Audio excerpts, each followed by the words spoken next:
திருக்குறள் திருக்குறளும் ஆதிபகமும் என்ற தலைப்பில் என்னுடைய கருத்துக்களை கூறுவதற்கு அது வாய்ப்பு தந்த அனைவருக்கும் நன்றியை சொல்லிக்கொண்டு திருக்குறள் எனது பார்வையில் திருக்குறள் எல்லாருக்கும் தெரியும். ஏழு என்ற பெண்கள் மிக முக்கியமாக கொண்டதான ஒரு அமைப்பில் உண்டாக்கப்பட்டது. 7 சீரில் 133 அதிகாரங்களில் 1330 குறள்களை கொண்டதாக இருக்கிறது. எனது பார்வையில் நான் என்ன மாதிரி பார்க்கிறேன் என்றால், இந்த திருக்குறள் என்பது மிக மிக எங்களுக்கு கிடைத்த ஒரு பட்சம், அறிவியல் பட்சம் பார்க்கிறோம். இது எங்களுடைய தமிழுடைய வரலாற்றை கூறுகிறது. தமிழுடைய வரலாற்றை கூறுவது என்பது முக்கியமானது. தமிழுடைய வரலாறு எங்களுக்கு பொதுவாக காணாமல் போர் ஒரு மாதிரியாகத்தான் இருக்கிறது. இருந்தாலும் என்னுடைய வரலாற்றை கூறுவதாக காணப்படுகிறது. அதுக்கு நான் முதலாவது பொருளுடைய என்னுடைய இதை நான் பார்க்கிறேன். இங்கே நான் கொண்டு வார என்னென்று சொன்னால், ஆதிபகத்தோடு இந்த திருக்குறள் இந்த மாதிரி பொருந்துகிறது என்றுதான் என்னுடைய பார்வையாக இருக்குது. ஆதிபகத்தை எவ்வளவு வெளியே எடுத்துக்கொண்டு வருகிறது என்றுதான் என்னுடைய குரல் நான் பாவிக்கிறேன். அதை குறிப்பாக நாங்கள் பார்க்கக்குள்ள 14ஆம் நூற்றாண்டுக்கு பின்னர் மறக்கடிக்கப்பட்ட ஒரு அறிவியல் கோட்பாடாகத்தான் ஆதிபகம் இருக்குது. ஆதிபகம் நம்முடைய மிக பழைய ஒரு வாழ்க்கை நெறியாக இருக்கிறது. திருக்குறளும் மற்றது உங்களுடைய ஆதிபகமும் வாழ்க்கை நெறிகள் வாழ்க்கை நெறிகளை காட்டுகிறது என்பது நான் கூறிக்கொண்டு,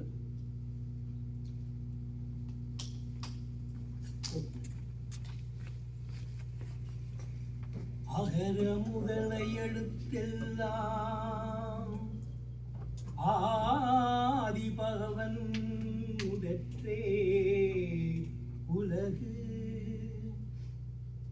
இந்த அகர முதல எழுத்தெல்லாம் ஆதிபகவன் மற்றும் உலகு என்பதற்குரிய விளக்கம் எங்கள் எல்லாருக்கும் நன்றாக தெரியும். நாங்கள் அங்கே இந்த அகரம் என்ன மாதிரி சொல்லுவாங்க, அகரம் இப்படி முதலாவதாக இருக்க எழுத்துகளுக்கு அவ்வண்ணமாக இந்த உலகத்துக்கு இறைவன் முதலாவது முதன்மையாக இருக்கிறான் என்ற பகுதியாகத்து நாங்கள் இதை பார்ப்போம். இதுதான் பார்த்து கொண்டு வரப்படுது. எந்த வகையான உறவு கூடினாலும் அதுதான் விளக்கம். ஆனால் அது சரியோ கொண்டது ஒரு விஞ்ஞான பின்புலம் கொண்ட எனக்கு அது ஒத்து வர்ற மாதிரி தெரியவில்லை. என்றால் எல்லாத்தையும் தெளிவாக கொடுத்த திருவள்ளுவர் இதுக்கு மாதிரியான ஒப்புமைக்காக ஒரு பதத்தை அண்ணல் என்று சொல்லியோ, போதல் என்று சொல்லியோ, அப்படி மாற்று என்று சொல்லியோ இங்கே பாதிக்கவில்லை. ஆனபடியால் இதில் வேற ஏதோ விடயம் இருக்கு என்று சொல்லி எனது பேரை போயிட்டு அந்த வகையில் நான் என்ன செய்தேன் என்றால், உலகை வெட்டிப்படி நீங்கள் பாருங்கள், உலகு என்றதை விடுத்து நாங்கள் பார்த்தோம் என்றால், அகர முதல எழுத்தெல்லாம் ஆதிபகவன் முதற்றே அந்த வகையாக வருது. அப்போ அகர முதல எழுத்துகள் எல்லாத்தையும் கொண்டு வந்தவர ஆதிபகவன் தான் கொண்டு வருகிறார் என்றதான் அந்த கருத்தாக இருக்குது. எனக்கு தெரியுது. அப்படி பார்க்க அந்த உலகம் என்ன மாதிரி சொல்லுதுன்னு சொன்னால், உலகத்தில் இருக்கிற எல்லாவற்றையும் கொண்டு வருதுன்னு சொல்லுது. ஒரு இடைஞ்சலும் இல்லாமல் நீரடியாக வேற கருத்து அந்த கருத்து தான். அப்போ அதிலேருந்து தான் நான் பார்க்கிறேன்.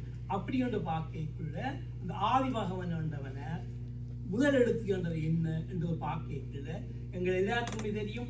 உலகம் முழுக்களுக்குமே முதலாக வந்த எழுத்து என்ன எழுத்து? பட எழுத்துக்கள், சித்திர எழுத்துக்களாம் முதல் வந்தது. அந்த சித்திர எழுத்துக்களை முதல் கொண்டு வந்தவன் தான் அந்த ஆதிபகவன். அந்த ஆதிபகவன் யார் என்றதுதான் எங்கள் அடுத்த கேள்வியாக வருது. இப்போது ஆதிபகவன் என்று சொல்லியிருக்கிறது யார் என்று சொல்லி வெளியிட்டு தான் எங்களுக்கு அந்த ஆதிபகம் என்றது வருகிறது. இந்த சித்திர எழுத்துக்கள் நாங்கள் இன்னும் நிரூபிக்கப்பட விளையாட்டாலும் பரவாயில்லை. எந்த புலிகளை நான் கூட பகிர்ந்து கொள்கிறேன். கிட்டத்தட்ட 20,000 வருடங்களுக்கு முன்னர் குமரிக்கண்டத்தில் வாழ்ந்த ஒரு சித்தர், அது ஒரு ஆசிவகர், அவர் தான் அந்த இதை கொண்டு வந்து இந்த சித்திர எழுத்தை உலகுக்கு அறிமுகப்படுத்துகிறார். அந்த சித்திர எழுத்து தான் சிந்து படிக்க போனால் என்ன, மெசபத்தேமியாவுக்கு போனால் என்ன, எகிப்துக்கு போனால் என்ன, இந்த சித்திர எழுத்தின் வடிவங்கள்லாம் அந்தந்த இடங்களுக்கு ஏற்ற மாதிரி மாறியது. என்று சிந்து படியில் உங்களுக்கு தெரியும், குறியீட்டு எழுத்துக்களாக வந்தெல்லாம் அதுக்கு பிறகு வடிவங்கள் வளர்ச்சிகள். ஆகவே இதை கொண்டு வந்தவர் தான் நாங்கள். அப்படி பண்ண அந்த ஆசிவகர் என்று சொல்லியிருக்கிற இந்த ஆசிவகர் என்று யார் என்று சொல்லியிருக்கிற ஆசிவகம் என்ற பதம் எடுத்து வருது. ஆசிவகம் என்றா என்னன்னு சொன்னால் ஆசு சக ஈவு சக அகம் என்ற மாதிரி எங்களுக்கு அந்த காலத்தில் இருந்த மக்களுக்கு ஒரு சிலர் தான் அறிவாளிகளாக இருந்திருப்பார்கள். மற்ற எல்லாருக்கும் தேவைகள் பிரச்சனை கணக்கென வந்து கொண்டிருக்கும். அதை தெளிவுபடுத்துவதற்கு ஒரு இடம் தேவைப்பட்டது. அந்த இடத்துக்கு போனார்கள். அந்த இடம்தான் உடனடியாக எல்லாத்துக்கும் தீர்வு கொடுக்கிற இடம்தான் ஆசீவகம் என்ற பெயராக இருந்தது. அந்த இடம் அவர்கள் வந்து ஆக்களோடு சேர்ந்து இருக்காமல் தள்ளித்தான் இருந்தார்கள். அப்படி தள்ளி இருக்கைக்குள்ளே அவர்கள் தள்ளி இருந்தார்கள். உதாரணமாக மலைக்குகைகள் புறம்பாங்குடங்களாக இருந்தது. அப்படிப்பட்ட இடங்களைத்தான் தாங்கள் சாதாரணமான ஆசீவகம் என்று கூறினார்கள். அது ஒரு கேட்டப்பீர் மாதிரி வருது. அந்த ஆசீவகத்தில் அந்த ஆசீவகத்தில் இருந்தவர்கள் அந்த தீர்வுகளை கொடுக்கிறவர்களை நாங்கள் அவர்கள் என்ன சொன்னார்கள் என்றால் ஆசீவகர்கள் என்று கூறினார்கள்.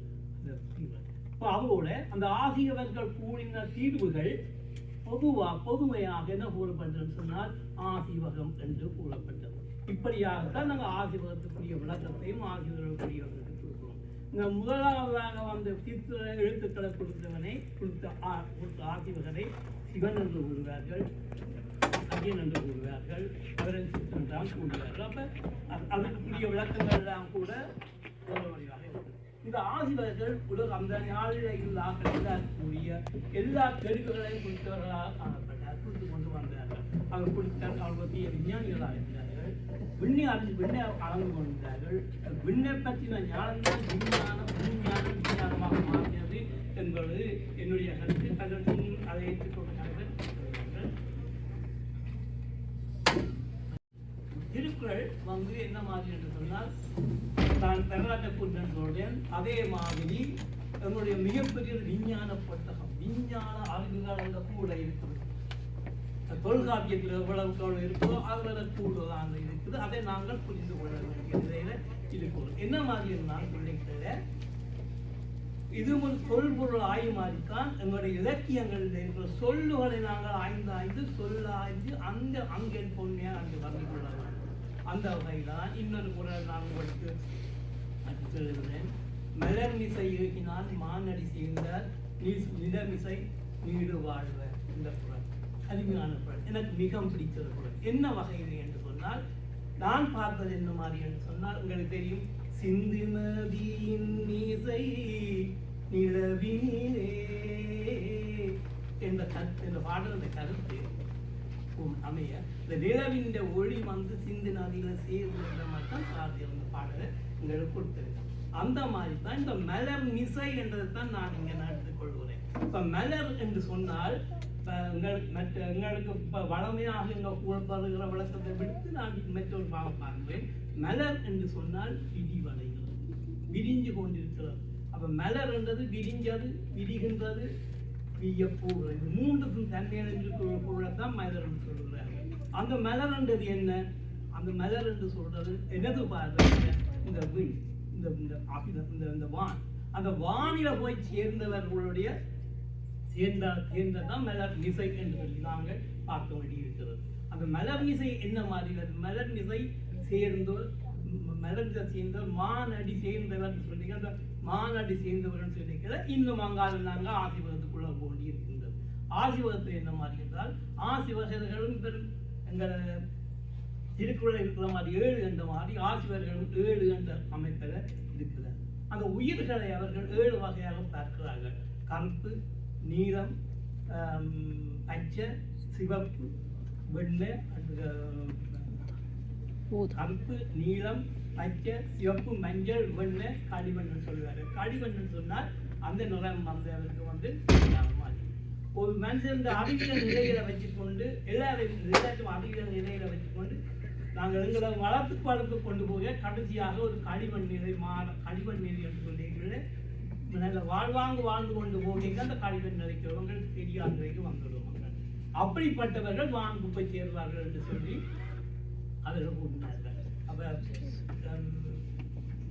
வாங்குப்பை சேர்வார்கள். அப்படிப்பட்டவர் போன பாவையில நாங்கள் நடந்தோம் என்றால் நாங்களும் எங்களுடைய நிலத்தில நிலமிசை நீடு வாழ்வோம். நிலத்தின் மீது எங்களுடைய புகழ் நெடுங்காலம் வர அவ்வளவுக்கு போகையெல்லாம் போனாலும் அவர்கள் பாவையில போனாலும் 5வது 6வது போனால் கூட நாங்கள் இந்த நீடு காலம் வாழ்வோம் என்றுதான் மலர்மிசை பேசினால் மானடி செய்தார் வீடு வாழ்வார் என்ற பதமாக நான் அதை பார்க்கிறேன்.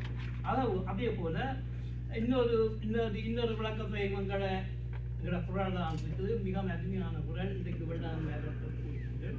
அதை நான் சொல்கிறேன். அதை நான் மன்னிக்கிறேன்.